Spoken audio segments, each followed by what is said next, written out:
Kawan-kawan, logam transparan memiliki popularitas tinggi untuk berbagai aplikasi kritikal seperti kendaraan militer, kacamata anti peluru, hingga pada misil berpemandu presisi. Memiliki kejernihan seperti kaca, namun daya tahannya lebih kuat 3 kali dari baja dan setara dengan safir. Aluminium transparan diproduksi dengan menggabungkan aluminium, oksigen, dan nitrogen. Proses pembuatannya melibatkan tekanan serbu aluminium oksinitrit hingga 15.000 pon per in pada cetakan karet yang terendam pada cairan hidrolik. Bahan yang dihasilkan awalnya buram, lalu dipanaskan hingga suhu 2000 derajat Celcius dan disimpan pada suhu ini selama 2 hari. Setelah didinginkan, aluminium menjadi transparan yang kemudian diasah dan dipoles untuk memperoleh kejernihan dan kekuatan ekstra.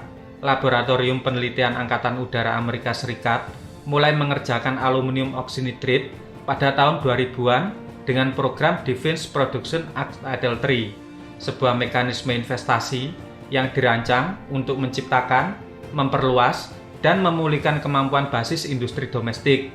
Raytheon Technology kemudian ikut terlibat pada pengembangannya, lalu diproduksi massal secara komersial oleh Sarmit Corporation. Aluminium transparan ini diedarkan ke pasaran dengan merek dagang Alon. Setelah mengambil alih pengembangan Alon dari lab militer dan Raytheon pada tahun 2002, Sarmit mengumumkan ketersediaan komersial Alon pada volume dan ukuran besar. Selama 12 tahun terakhir, perusahaan telah menginvestasikan sejumlah besar uang untuk membangun kemampuan manufaktur logam optik yang terintegrasi. Sarmit juga menerima bantuan dana DoD dari Amerika Serikat dalam proses pengembangannya.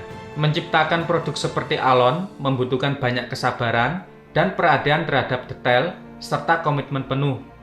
Karena pengembalian investasi untuk material teknologi baru sangat lambat, tidak pasti, serta banyak ruginya dan melelahkan. Saat ini Sarmit memproduksi komponen Alon presisi dengan kualitas tinggi secara konsisten untuk berbagai negara dengan kompleksitas bentuk yang semakin meningkat. Alon dapat dibuat sebagai batang, tabung, pelat, jendela, kubah, dan bentuk lainnya menggunakan teknik pengepresan serbuk keramik konvensional. Pengasahan dan pemolesan Alon selama pembuatannya meningkatkan ketahanan benturan dan sifat mekaniknya.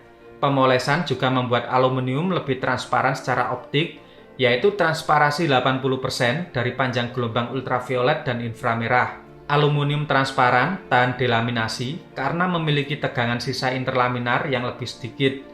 Kejernihannya memberikan homogenitas indeks bias yang luar biasa pada area yang luas.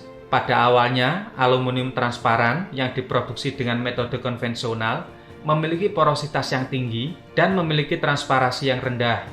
Lee dari Universitas Yunnan mengusulkan metode manufaktur yang memecahkan masalah ini pada tahun 2010. Pada metode ini, aditif sintering ditambahkan ke bubuk Alon sekitar 0,5% dari berat MgO.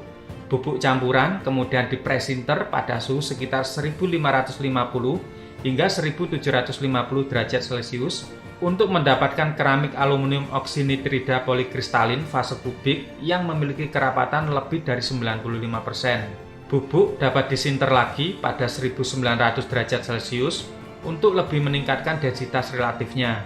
Akibatnya, porositas dihilangkan dan transparasi meningkat hingga lebih dari 95%, menjadikannya super jernih. Ketangguhan aluminium transparan menjadikan pilihan tepat untuk jendela inframerah, jendela lapis baja, lensa optik, dan kacamata anti peluru. Di dunia dirgantara dan luar angkasa, Alon digunakan pada refraktori, isolator, dan pelat radiasi panas. Aplikasi kaca anti peluru untuk pesawat dan kendaraan tempur mengalami peningkatan kualitas sangat signifikan saat menggunakan Alon. Sebagai perbandingan, kaca anti peluru tradisional dengan ketebalan 10 cm dan Alon dengan ketebalan 4 cm diuji menggunakan peluru kaliber 50. Peluru bisa menembus kaca anti peluru, sementara peluru tidak mampu menembus Alon. Peluru kaliber 50 adalah senjata heavy duty yang dirancang untuk menembus kendaraan lapis baja. Peluru-peluru ini seringkali memiliki casing tembaga yang membungkus cangkang penembus yang terbuat dari bahan yang lebih keras seperti uranium atau tungsten karbida yang sekeras berlian. Casing terluar hancur saat bersentuhan dengan armor, tetapi cangkang lapisan kedua terus menembus armor baja dan mendatangkan malapetaka pada kru di dalamnya. Pada teknologi misil presisi tinggi, alon memegang peranan sangat penting. Alon digunakan sebagai kubah misil untuk menempatkan instrumen pemburu panas. Menggunakan kaca bisa menyerap cahaya inframerah terlalu banyak sehingga akurasi misil bisa terganggu. Selain itu, kaca rawan mengalami keretakan jika digunakan pada misil kecepatan tinggi. Alon memberikan solusi optik sekaligus sebagai pelindung instrumen yang sangat handal.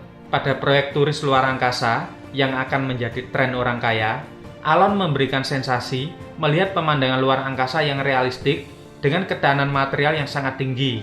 Roket luar angkasa Jeff Bezos, Blue Origin, Virgin Galactic Richard Branson, hingga SpaceX menggunakan alon sebagai jendela atau kubah pemantau. Meskipun superior dalam daya tahan dan kejernihan, masih ada beberapa kendala yang menghambat alon pada fase produksi, yaitu meminimalkan kotoran, menghilangkan mikropori, dan mengontrol batas butir. Selain itu, biaya produksi aluminium transparan juga masih sangat tinggi dibandingkan dengan keramik transparan lainnya atau kaca anti peluru. Oke kawan-kawan, demikian. Terima kasih.